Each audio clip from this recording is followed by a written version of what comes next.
இன்றே சப்ஸ்கிரைப் செய்து உங்கள் ஃபேவரட் ஷோகளை காணுங்கள். ஆமா, உனக்கு வீராவை பிடிக்கும் தானே? உன்கிட்ட தான் கேக்குறேன், பிடிக்குமா பிடிக்காதா? பிடிக்கும். அப்படிவா வலிக்கு. அப்ப ஒரு முடிவு எடுக்கும் போது நீ அவ பக்கம் நிக்க வேண்டியது தானே? நின்னியா? அது எப்படி? உனக்கு ஒரு நியாயம், அவளுக்கு ஒரு நியாயமா? என்ன இது? It's very wrong bro. என்ன பதிலே காணோம்? உண்மைய பேசினா உடனே உரைக்குதோ? உரைச்சா சரி, தப்பு இல்ல. உரைக்கணும் தானே கேட்கறதே.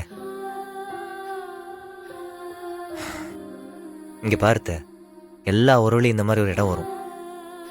நீங்க கோவமா இருங்க, சண்டை போடுங்க, ஒருத்தருக்கு ஒருத்தர் என்ன அடிச்சுக்க கூட செய்யுங்க, பரவாயில்ல. ஆனா ஒண்ணு, வெறுப்பை மட்டும் வளர்த்துக்காதீங்க. முக்கியமா இந்த பஞ்சாயத்து பண்றதுக்கு என்ன இழுக்காதீங்க. எனக்கு இதெல்லாம் செட்டே ஆகாது. இப்ப எனக்கும் என் பொண்டாட்டிக்கு சண்டைனா நான் என்ன பஞ்சாயத்தா கூட்டிக்கிட்டு இருக்கேன்? 4 பேர்த்த கூட்டு வந்துச்சு பேசணும் நான் சொல்லிட்டு இருக்கேன். அவ என்ன அவமானப்படுத்துவா, என்ன அவ அவமானப்படுத்துவா, இவ்வளவுதான். அந்த மாதிரி இதெல்லாம் கேஷுவலா ஜாலியா எடுத்துட்டு போகணும். அதை விட்டுட்டு அவங்க கஞ்சி வைப்பாங்களாம், அது இவங்களுக்கு பிடிக்காதான். குறுக்க நாங்க வந்து வாங்கி இவங்களுக்கு கொடுக்கணுமா? என்னைய பார்த்தா என்ன டெலிவரி பாய் மாதிரியே தெரியுது? இவங்களும் அன்பு காட்டுவாங்களாம், அவங்களும் அன்பு காட்டுவாங்களாம். ஆனா நடுவுல நாங்க நின்று 2 பேர்த்துக்கு அதையும் தெளிவுபடுத்தணுமா?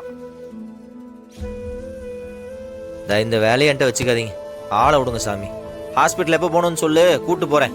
இல்லாட்டி இப்படியே முறைச்சிக்கிட்டே உட்காந்துரு. நான் வளர்த்த புள்ள எவ்வளவு பக்குவமா இருக்கு.